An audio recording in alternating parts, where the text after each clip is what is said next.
अर्जुनकृत श्रीदुर्गास्तोत्रम्। अर्जुनोवाच नमस्ते सिद्धसेनानि आर्ये मन्दरवासिनि कुमारी काली कापाली कपिले कृष्णपिङ्गळे भद्रकाली नमस्तुभ्यं महाकाली नमोऽस्तुते चण्डी चण्डे नमस्तुभ्यं तारिणी वरवर्णिनि कात्यायनी महाभागे कराळे विजये जये शिखिपिञ्चध्वजधरे नानाभरणभूषिते अट्टशूलप्रहरणे खड्गकेटकधारिणी गोपेन्द्रस्यानुजे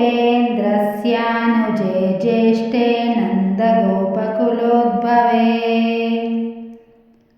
महिषासुप्रिये नित्यं कौशिकी पीतवासिनी अट्टहासे कोकमुखे नमस्ते स्तुरुणप्रिये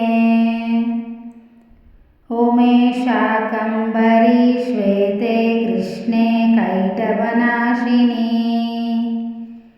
हिरण्याक्षी विरूपाक्षी सुधूम्राक्षी नमोऽस्तुते वेदश्रुतिमहापुण्ये ब्रह्मणे जातवेदसे जम्बूकडकचैत्येषु नित्यं सन्निहितालये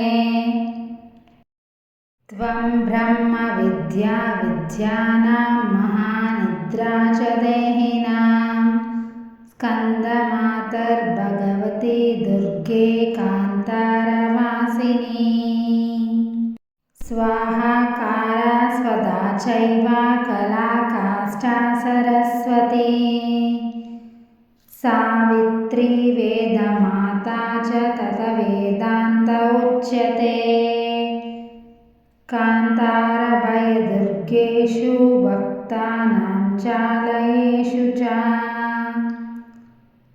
नित्यं वससि पाताळे युद्धे जयसि दानवान् त्वं जम्बिनी मोहिनी च माया प्रींस्तनैव च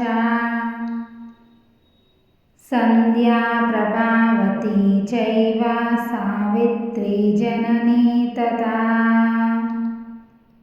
तुष्टिर्पुष्टिर्धृती दीप्ति चन्द्रादित्यविवर्धिनी भूतिर्भूतिर्मता संख्ये वीक्षसे सिद्धचारिणी। ಶ್ರೀ ಅರ್ಜುನಕೃತ ದುರ್ಗಾ ಸ್ತೋತ್ರಂ ಸಂಪೂರ್ಣಂ. ಇದು ಅರ್ಜುನಕೃತ ದುರ್ಗಾ ಸ್ತೋತ್ರ.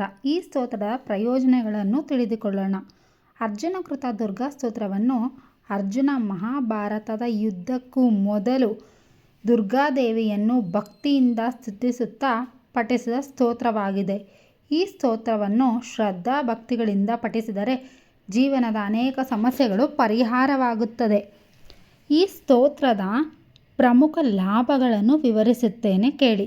ಈ ಸ್ತೋತ್ರದಿಂದ ತುಂಬ ಪ್ರಯೋಜನಗಳಿವೆ.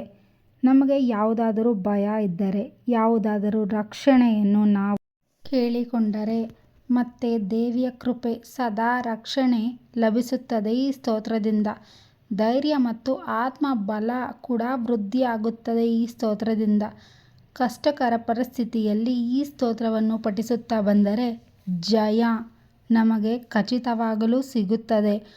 ಅಡೆತಡೆಗಳು ನಿವೃತ್ತಿಯಾಗುತ್ತದೆ. ಮನಃಶಾಂತಿ ಹಾಗೂ ಮಾನಸಿಕ ಶಾಂತಿ ಸ್ಥಿರತೆ ಉಂಟಾಗುತ್ತದೆ. ಶತ್ರುಗಳ ಮೇಲೆ ಜಯ ಉಂಟಾಗುತ್ತದೆ. ಆಧ್ಯಾತ್ಮಿಕ ಬದಲಾವಣೆಗಳನ್ನು ನೋಡಬಹುದು. ಆರೋಗ್ಯ ಮತ್ತು ಐಶ್ವರ್ಯ ಮತ್ತು ಸುಖ ಸಮೃದ್ಧಿಯಾಗುತ್ತದೆ.